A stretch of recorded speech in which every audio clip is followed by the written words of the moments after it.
Meus amigos, paz e graça, Cleiton Souza novamente, dessa vez para tratar sobre um tema bem interessante, notadamente o Salmo, né? Fazendo uso da palavra presente em Colossenses capítulo 3, verso 16, que diz: a palavra de Cristo habite em nós ricamente, em toda sabedoria.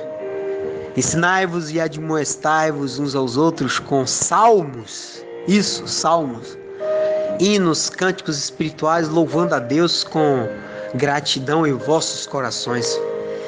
Então, fazendo uso, tento aqui evidenciar acerca de um salmo muito lindo, que é o Salmo 8.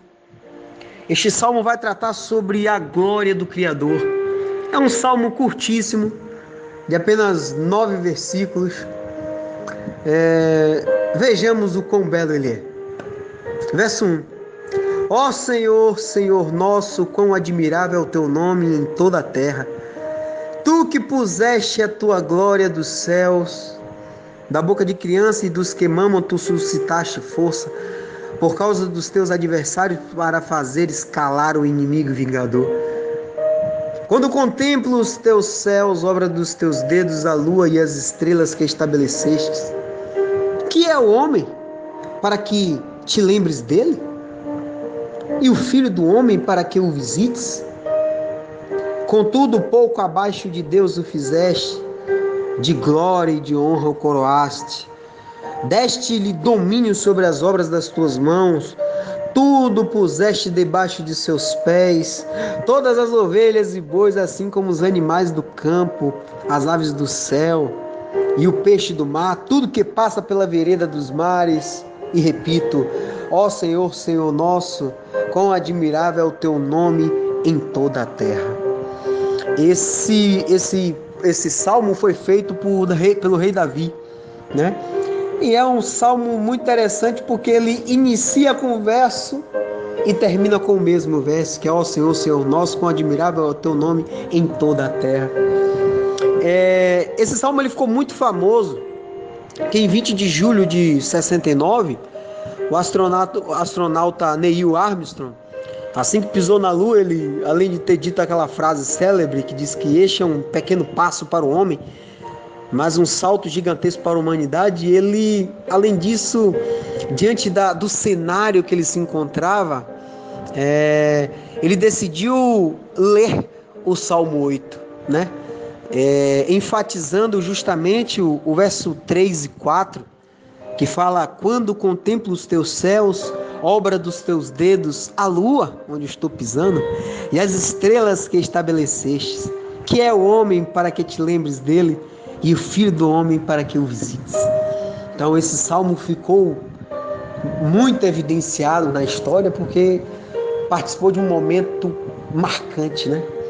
O engraçado é que um dos momentos, lendo o livro do Armstrong, ele aponta que no momento que ele estava naquele cenário, de repente ele se deparou com aquela bela ervilha azul e percebeu que era a terra. Então ele levantou apenas o dedão e fechou um dos olhos. E o dedão conseguiu cobrir totalmente a terra. O engraçado é que ele fala que naquele momento ele não se sentiu gigante, mas pelo contrário, ele se sentiu-se muito, mas muito pequeno. Porque diante das maravilhas do que Deus criou, o céu e a terra, a lua, o universo. Então isso, o quão lindo deve ter sido aquele momento, né? Então o Salmo 8 serviu para exaltar tudo aquilo. Mas, além disso, esse Salmo 8, ele é muito interessante, né? Ele, a meu ver, para tentar entendê-lo de uma forma mais básica e de uma forma mais simples, eu divido ele em 5 blocos. O primeiro bloco vai tratar sobre o verso 1 e 2, que são mera repetição, que simplesmente tratam sobre as saudações ao Senhor. O segundo bloco eu coloco apenas o verso 2, que vai tratar sobre o perfeito louvor, que é aquele vindo da boca de crianças. O terceiro bloco eu apenas trato sobre o verso 3, que trata sobre a glória da criação. O quarto bloco trata sobre o verso 4 e 5, que trata-se acerca de um antitipo messiânico, que faz uma referência a Cristo Jesus. E o quinto bloco, que trata os versos 6 e 8, que é o domínio sobre tudo. O Messias, né, que tem um domínio sobre tudo. Então, a partir desses 5 blocos é que eu vou fazer uma explanação direta sobre esse salmo, né, verso a verso. Esse salmo também ele foi utilizado em 2 oportunidades diretamente por Cristo. Cristo utilizou ele em 2 oportunidades lá, apontando lá no Novo Testamento. E, obviamente, os versos 3, 4, 5 até do verso 2 a 8, tem passagens também apontando no Novo Testamento. Então, praticamente é um salmo que foi utilizado em diversas oportunidades no Novo Testamento. Então, para tratar sobre o verso 1, simplesmente Davi, que é o autor do salmo, ele quis justamente glorificar o Senhor, demonstrando o tamanho da sua glória do Criador. Falando: ó Senhor, Senhor nosso, quão admirável é o teu nome em toda a terra, tu que puseste a tua glória dos céus, justamente para que pudéssemos contemplar essa coisa maravilhosa. Já o verso 2, que fala da boca das crianças, dos que mamam, tu suscitastes força, por causa dos teus adversários, para fazeres calar o inimigo e vingador. Essa passagem vai ser, como já havia dito, Cristo utilizou dessa passagem do Salmo 8, verso 2, em 2 oportunidades. No Evangelho de Lucas, capítulo 10, verso 21, e no Evangelho de Mateus, capítulo 21, do verso 16. O Evangelho de Lucas, capítulo 10, verso 21, fala: naquela mesma hora se alegrou Jesus no Espírito Santo, ou seja, Cristo ficou alegre no Espírito Santo e disse: graças te dou, ó Pai, Senhor do céu e da terra, que escondestes estas coisas aos sábios inteligentes e as revelastes às criancinhas. Assim é, ó Pai, porque assim te aprouve. Então, essa passagem em Lucas 10, 21, aqui Cristo, na verdade, ficou muito feliz porque lá no início do capítulo de Lucas 10, ele envia 70 discípulos para uma missão, onde justamente ele manda esses 70 discípulos de 2 em 2 em todas as cidades e lugares onde ele iria passar posteriormente.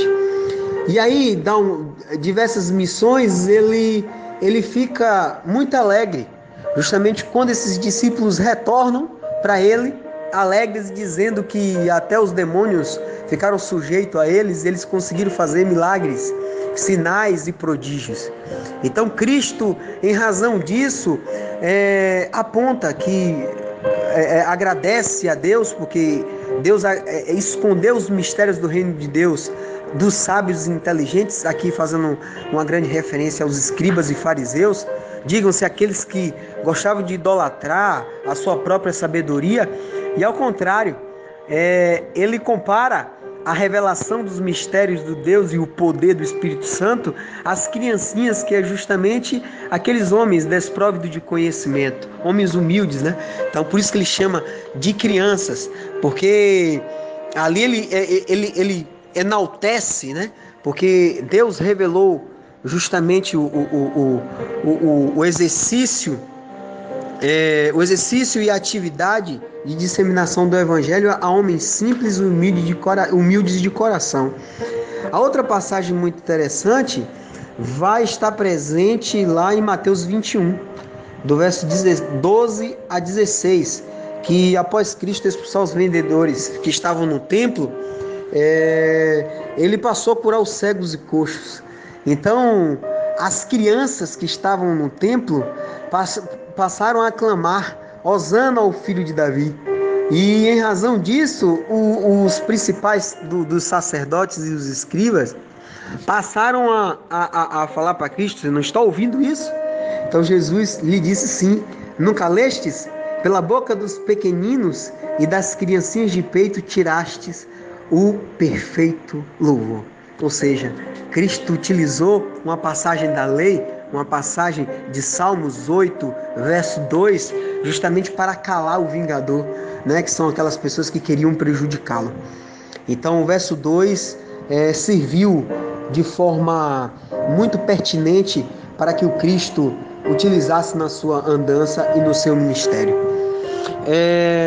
Outra passagem, já o Salmo 8, verso 3, que fala: quando contemplo os teus céus, obra dos teus dedos, a lua e as estrelas que estabelecestes. Aqui no verso 3, eu classifico, como já havia dito, como o bloco 3, que é o verso 3, que fala sobre a glória da criação. Nesse daqui, eu recordo aqui o Salmo 89, verso 11, que fala: o céu é teu, tua é a terra, Senhor Jeová Deus, pois tu fundastes o mundo e tudo o que nele existe. Muito lindo, né? Então, justamente para tratar sobre a glória de Deus, a glória da criação, é o verso 3. Já o quarto bloco vai tratar sobre o verso 4 e 5, que assim diz, verso 4, Salmo 8, verso 4, que é o homem para que te lembres dele, e o filho do homem para que o visites. Verso 5, contudo, pouco abaixo de Deus o fizeste, de glória e de honra o coroaste. Aqui trata sobre um apontamento de Cristo, por isso que a gente chama de antitipo messiânico, porque o tipo justamente é Cristo, né? Ele aqui faz um apontamento direto do Cristo Jesus, né? Que foi o filho do homem de Deus que visitou a humanidade. E ele estava pouco abaixo de Deus, o fizeste de glória e honra o coroastes. Inclusive, esse verso 4, botando na primeira parte, que trata sobre que é o homem para que te lembres dele, eu recordo aqui daquela passagem presente em Isaías 2, verso 22, que fala que a vida do ser humano não passa de um sopro em suas narinas.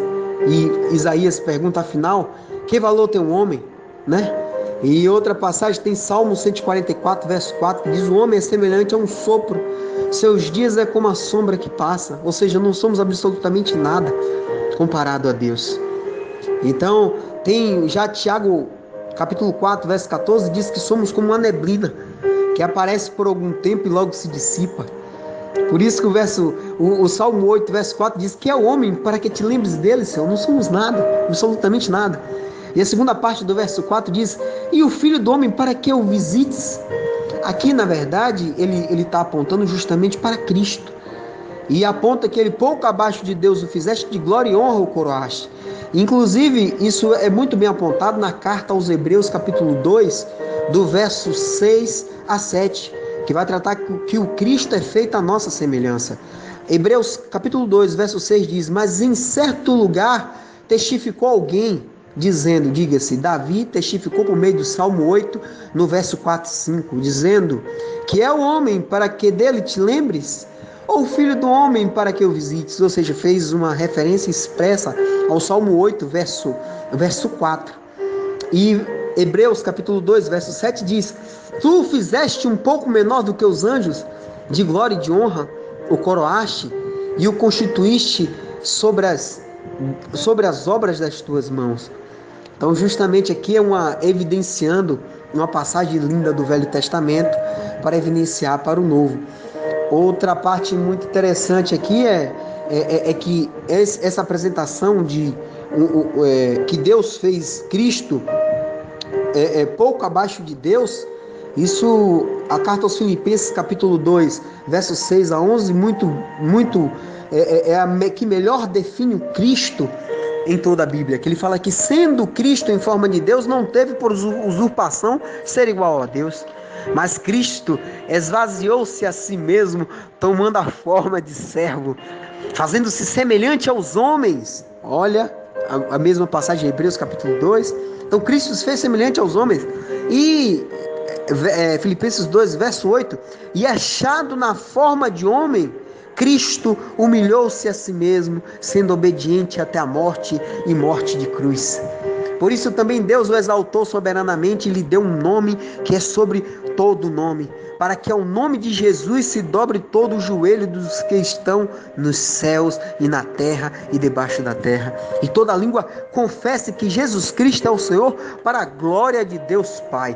Amém. Então essa passagem de Filipenses capítulo 2, de 6 a 11 é lindíssima para fins de apresentação do Cristo Jesus.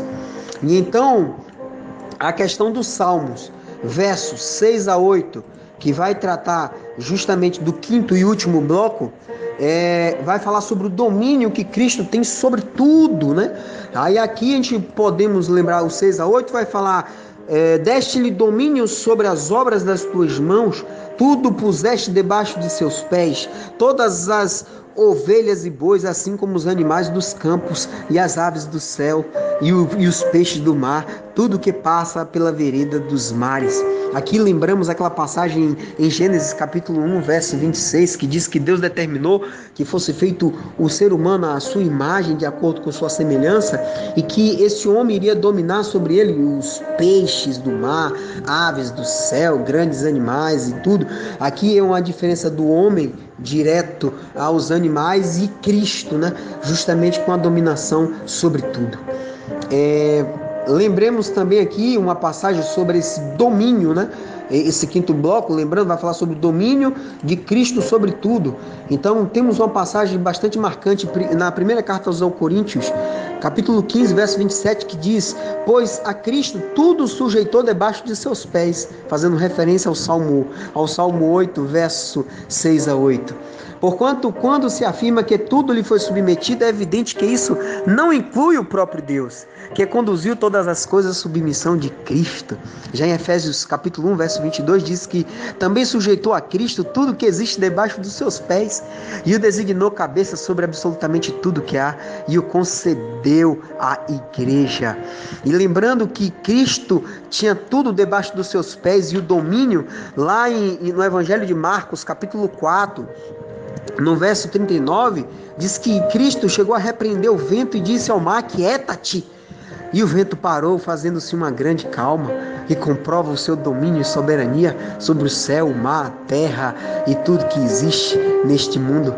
E para finalizar, lá na carta aos Hebreus, capítulo 2, do verso 8 a 10, que justamente vai tratar sobre Cristo, feita a semelhança dos homens, e vai apontar sobre o seu domínio sobre todas as coisas, o verso 8 vai dizer: todas as coisas lhe sujeitastes debaixo dos pés. Ora, visto que ele sujeitou todas as coisas, nada deixou que ele não esteja sujeito. Mas agora ainda não vemos que todas as coisas lhe estejam sujeitas? Vemos, porém, coroado de glória e de honra, aquele Jesus que fora feito um pouco menor do que os anjos, por causa da paixão da morte, para que pela graça de Deus provasse a morte por todos nós. Que lindo! Amém. E por último, o verso 10, para finalizar esse áudio: porque convinha que aquele para quem são todas as coisas e mediante quem tudo existe, diga-se Salmo 8, verso 6 a 8, trazendo muitos filhos à glória, consagrasse pelas aflições o príncipe da salvação deles. Amém. Então essa é uma análise acerca do belíssimo Salmo 8. Amém, meus irmãos? Espero que gostem.